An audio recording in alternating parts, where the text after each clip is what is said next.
दोस्तों, ईरान ने अमेरिका और इजराइल दोनों को बड़ा वाला चोट दे दिया है। बहुत बड़ी तैयारी कर ली है, जिससे अमेरिका का होश तो उड़ा ही है, साथ में इजराइल की जो ताकत है वो कमजोर हो गई है।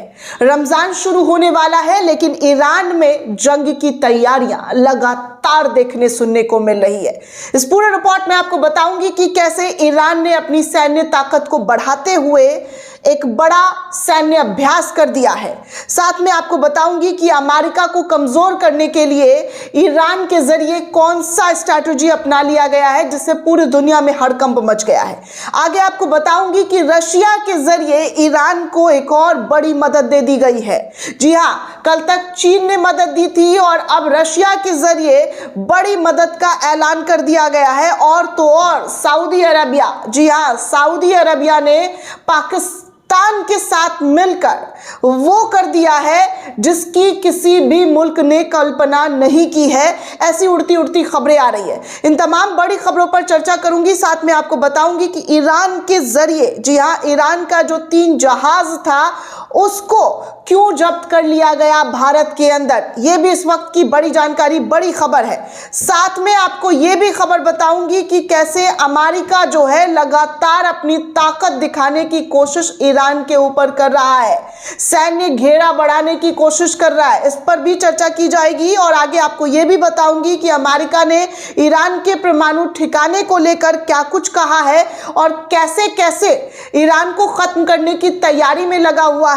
इसको लेकर भी कुछ रिपोर्ट्स निकलकर सामने आ रही है। यानी दोनों ही देश एक दूसरे से टकराने की हर स्थिति में तैयारी कर रहे हैं, चाहे वो किसी भी तरीके की स्थिति हो, उससे कैसे निपटना है। अमेरिका भी पूरी तैयारी कर रहा है और इधर ईरान के जरिए भी अपनी सैन्य ताकत को दिखाने की कोशिश की जा रही है। तो चलिए दोस्तों, आपको बता दूं कि रमजान से पहले ईरान के जरिए एक बड़ा, जी हां, एक बड़ा कारनामा जो है इजराइल के ऊपर कर दिया गया है। इजराइल कमजोर तो अमेरिका कमजोर, अमेरिका कमजोर तो इजराइल कमजोर, ये आप जानते हैं, क्योंकि ईरान के ऊपर इजराइल और अमेरिका दोनों ही पूरी नजर गड़ा कर रखा हुआ है। क्या क्या ईरान के अंदर हो रहा है, इसको लेकर पिछले आपने देखा था कि पिछले साल कैसे जो है हमला हुआ, कैसे दोनों देशों के बीच ताबड़तोड़ अटैक्स हुए, और अब भी, जी हाँ, अब भी युद्ध की तैयारी की जा रही है अमेरिका के साथ। और इन तमाम चीज़ों में सबसे अहम जो माना जाता है वो ये है इजराइल की खुफिया एजेंसी, इजराइल का सिस्टम जो है ईरान के अंदर घुसकर पूरी जानकारी लाना। मुसाद के एजेंट को उस वक्त भी पकड़ा गया था, लेकिन अब एक और खबर सामने आ रही है जहां पर ईरान के जरिए बड़ी कार्रवाई कर दी गई है। और इस कार्रवाई में दोस्तों तेहरान के अंदर, जी हां, तेहरान के अंदर बड़ी तादाद में मुसाद के एजेंट्स को पकड़ा गया है। ये रिपोर्ट निकलकर सामने आ रही है। सोशल मीडिया पर दावा किया जा रहा है, कई पत्रकार ने इस वीडियो को शेयर किया है और लिखा है कि तेहरान में ईरान की बड़ी कार्रवाई कर दी गई है। ईरान के स्पेशल फोर्सेस ने राजधानी तेहरान में कथित तौर पर मोसाद से जुड़े हुए कई संदिग्ध एजेंटों को गिरफ्तार करने का दावा कर दिया है। यानी कि जो ईरान के खिलाफ जासूसी कर रहे थे उनको पकड़ने का ईरान के फोर्सेस के जरिए, ईरान के लोगों के जरिए ये दावा किया गया है कि बड़े तादाद में हमने मोसाद के एजेंट्स को गिरफ्तार किया है। स्थानीय मीडिया रिपोर्ट्स के मुताबिक अगर मैं बात करूं तो ये कार्रवाई खुफिया इनपुट के आधार पर की गई है। अधिकारियों का कहना है कि संदिग्ध, जी हां, संदिग्धों पर जासूसी और राष्ट्रीय सुरक्षा से जुड़ी गतिविधियों में शामिल होने का आरोप है। इस पूरे मामले में अब तक इजराइल की ओर से कोई भी आधिकारिक प्रक्रिया सामने नहीं आई है, लेकिन जो लोगों को पकड़ा गया है उसके वीडियो फुटेज ईरान के जरिए दावा करते हुए कहा जा रहा है कि ईरान में मोसाद के एजेंट्स को कैसे पकड़ा गया है, कैसे गिरफ्तार किया गया है, कैसे गन पॉइंट्स पर उनको उठाया गया है, बाल पकड़कर नोचा गया है। ये सारी तस्वीरें जो है वीडियो में दिखाई दी जा रही है। दोस्तों, जैसा कि वीडियो में मुझे दिख रहा है वो तमाम चीजें आपके सामने लाकर रख रही हूं। ये अब तक का सबसे बड़ा कार्रवाई तेहरान के जरिए बताया जा रहा है, ईरान के जरिए किया गया है। तेहरान में, ईरान की राजधानी के अंदर बड़ी तादाद में मोसाद के एजेंट्सों को गिरफ्तार कर लिया गया है। वहीं दूसरी तरफ आपको एक और बड़ी जानकारी दे दूं, स्टेट ऑफ होमर्स पर ईरान का सैन्य अभ्यास शुरू कर दिया गया है। जी हाँ, बिल्कुल सही सुन रहे हैं। स्टेट ऑफ होर्मुज पर ईरान का बड़ा सैन्य अभ्यास जो है वो शुरू कर दिया है। ईरान के इस्लामिक रिवोल्यूशनरी गार्ड कॉर्प्स यानी कि IRGC नौसेना ने smart control of the strait, जी हाँ, of the strait of Hormuz नामक सैन्य अभ्यास शुरू कर दिया है। यहाँ पर ईरान कमांडर्स ईरान की सेना जो है सैन्य ताकत को मजबूत करते हुए नजर आ रहे हैं। यह अभ्यास IRGC के commander in chief major general Mohammad Pakpour की निगरानी में किया जा रहा है। बताया जा रहा है कि इस ड्रिल का उद्देश्य रणनीतिक जलमार्ग स्ट्रेट ऑफ होर्मुज पर निगरानी, नियंत्रण और त्वरित प्रक्रिया पर क्षमता को मजबूत करने के लिए ईरान के जरिए किया जा रहा है। स्ट्रेट ऑफ होर्मुज वैश्विक ऊर्जा आपूर्ति का एकमात्र अहम मार्ग है जो ईरान के पास आता है, जहां दुनिया से बड़े हिस्से का तेल निर्यात होता है। और इस जगह पर ईरान ने अपनी सैन्य अभियान को शुरू कर दिया है, सैन्य ताकत को दर्शाना शुरू कर दिया है। मामला बेहद पेचीदा नजर आ रहा है दोस्तों कि कभी भी किसी भी वक्त हमला हो सकता है।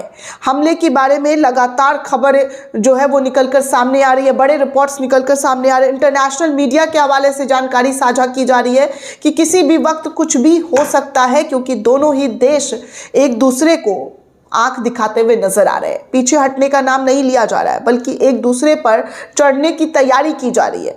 वहीं दोस्तों एक और खबर आई है, मैगरटन करके एक पेज है सोशल मीडिया पर जो इंटरनेशनल रिपोर्ट शेयर करते हैं, उनके हवाले से खबर आ रही है कि रूस ने ईरान को बड़े पैमाने पर हथियार सप्लाई किया है। रूस के जरिए ईरान को बड़े पैमाने पर हथियार भेजा गया है। पिछले 3 दिनों के अंदर मिनरली वाडी से ईरान के किरेज शहर के लिए रूस की 76 TD हेलीकॉप्टर की 3 उड़ानें दर्ज की गई है। मतलब पिछले 3 दिनों के अंदर अगर देखा जाए तो रूस जो है हेलीकॉप्टर की 3 उड़ानें जो है वो रिकॉर्ड दर्ज की गई है कि रूस के जरिए जो है 3 हेलीकॉप्टर ईरान के अंदर भेजा गया है। इससे पहले इसी तरीके के ईरान को AMI-28 ANE हेलीकॉप्टर भेजे गए थे। इसीलिए माना जा रहा है कि इन उड़ानों में ईरानी सेना के लिए निर्मित नए स्ट्राइक मशीन विमानों का परिवहन जो है वो रूस के जरिए भेजा गया है। यानी कि अगर कुछ होता है तो रूस अपनी पूरी सैन्य मजबूती ईरान की तरफ भेज रहा है। अमेरिका के साथ अगर ईरान की लड़ाई होती है तो इसके लिए मदद जो है रूस के जरिए भी करना शुरू कर दिया गया है, ऐसे रिपोर्ट निकलकर सामने आ रहे हैं। वहीं दोस्तों एक और बड़ी जानकारी सऊदी अरबिया की तरफ से निकलकर सामने आया है, जहां पर कहा जा रहा है कि ईरान की खुफिया एजेंसी ने आरोप लगाया है कि पाकिस्तान ने लगभग $10 अरब में अपने परमाणु हथियार सऊदी अरब को बेच दिए। जो पाकिस्तान के पास परमाणु हथियार था वो सऊदी अरब को $10 अरब में बेचने की बात की जा रही है ईरान की खुफिया एजेंसी के जरिए। बताया जा रहा है कि पाक सेना प्रमुख असीम मुनीर और सऊदी क्राउन प्रिंस की हाल ही की मुलाकात के बाद इन हथियारों की सऊदी में तैनातगी कर दी गई है, जहां पर बड़े पैमाने पर, जी हाँ, बड़े पैमाने पर जो है कहा जा रहा है कि ये डील की गई है जिसमें अपने परमाणु हथियार को पाकिस्तान ने सौंप दिया है, जिससे सऊदी की ताकत और ज़्यादा बढ़ सकती है। हालांकि सऊदी को परमाणु बनाने की इजाज़त नहीं है, लेकिन इससे पहले भी हमने एक रिपोर्ट दिखाई थी जहां पर कहा जा रहा है कि गुपचुप तरीके से सऊदी अरब ने अपने सैन्य चीज़ों को मजबूत करने के लिए परमाणु बम को जो है बना लिया है। उनके मुल्क में परमाणु बम जो है वो दिखाई दिए। कई ऐसे रिपोर्ट्स में दावा किया जा रहा था, खासकर ईरान के जो है खुफिया एजेंसियों के जरिए इस बात की जिक्र जो है लगातार की जा रही है। अब आगे आपको बता दूं दोस्तों कि मुंबई के पास ईरान के US प्रतिबंधित 3 जहाज को भारत ने जब्त कर लिया है। जी हाँ, बिल्कुल सही सुना। ईरान और भारत के रिश्ते हमेशा से मजबूत रहे हैं, लेकिन अब खबर आ रही है कि भारत ने ईरान से जुड़े 3 तेल के टैंकरों को जब्त कर लिया है, जिन पर अमेरिका ने प्रतिबंध लगाए हुए थे। ये जहाज अवैध तेल व्यापार में शामिल होने के संदेह से पकड़े गए। रॉयटर्स की एक रिपोर्ट के सूत्र में ये जानकारी दी है, जिसके मुताबिक भारतीय तट रक्षक ने समुद्री क्षेत्र में निगरानी सख्त कर दी है ताकि प्रतिबंधों को चकमा देने वाली गतिविधियों को रोका जा सके। जब्त किए गए 3 जो ईरान के जहाज है उनके नाम जो है दोस्तों स्टालर रूबी, एस्फॉल्ट स्टार और अल जफिजिया। सूत्र के अनुसार ये जहाज अक्सर अपनी पहचान बदलते रहते हैं ताकि तटीय कानून प्रवर्तन एजेंसियों से ये बच सके। इनके मालिक विदेशी है। भारतीय अधिकारियों ने 6 फरवरी को एक्स पर पोस्ट करते हुए बताया है कि मुंबई में लगभग 100 नॉटिकल मील पश्चिम में संदिग्ध गतिविधियों से पता चलने के बाद 3 जहाज़ों को रोका गया। ये पोस्ट बाद में हटा भी दी गई, लेकिन सूत्र ने इसकी पुष्टि की है कि जहाज़ को मुंबई लाकर आगे जांच के लिए रखा गया है।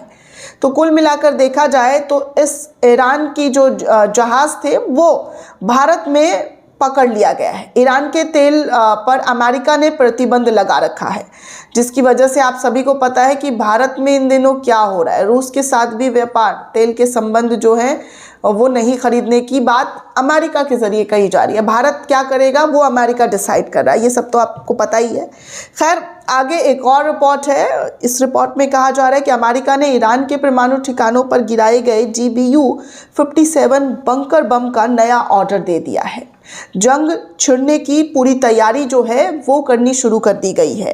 अमेरिकी एयरफोर्स ने एयर स्पेस कंपनी बोइंग को GBU-57 मैसिव ऑर्डिनेंस पेनिट्रेटर यानी कि बंकर बस्टर बम का ऑर्डर दिया है। अमेरिकी फोर्स ने इन बमों को अपने स्टॉक में भरने के लिए कॉन्ट्रैक्ट भी साइन किया है। अमेरिका ने बीते साल जून में ऑपरेशन मिडनाइट हैमर लॉन्च करते हुए ईरान के न्यूक्लियर प्लांट पर बंकर बमों से हमला किया था। ये वो बम जमीन के नीचे जाकर टारगेट पर हमला रखने की क्षमता रखता है। GBU-57 को दुनिया का सबसे ताकतवर बम माना जाता है, जिसे B-2 रैपिड बॉम्बर से गिराया जाता है। इजरायली मीडिया के मुताबिक अमेरिका एयरफोर्स ने कहा है कि वो बोइंग को सोल सोर्स कॉन्ट्रैक्ट दे रही है। ऐसा भी कहा जा रहा है कि ऑपरेशन मिडनाइट हैमर जो है 21 जून 2025 के दौरान जब हुआ था, तब इसकी फिर से तैयारी जो है तनाव देखते हुए इस बम को फिर से बनाने के लिए ऑर्डर दिया है। ऐसे में ईरान पर फिर से बड़े हमले के अंदेशे जो है वो देखने सुनने को मिल रहा है। हालांकि ईरान ने भी अपनी पूरी तैयारी कर ली है, किसी भी तरीके से कोई चूक ना हो, जिसकी वो बार बार ट्रेलर जो है, टीजर, वो ईरान मीडिया में दिखाया जा रहा है। अब ऐसे में दोस्तों क्या होता है ये तो वक्त ही बताएगा। फिलहाल पूरी दुनिया की नज़र इस वक्त अमेरिका और ईरान पर टिकी हुई है। दोस्तों, इस पूरे रिपोर्ट को लेकर आप क्या सोचते हैं, आपकी क्या प्रतिक्रिया है, हमें कमेंट करके ज़रूर बताइएगा। साथ ही साथ चैनल को ज़्यादा से ज़्यादा लाइक, शेयर और सब्सक्राइब करना बिल्कुल भी ना भूलें। जय हिंद, जय भारत।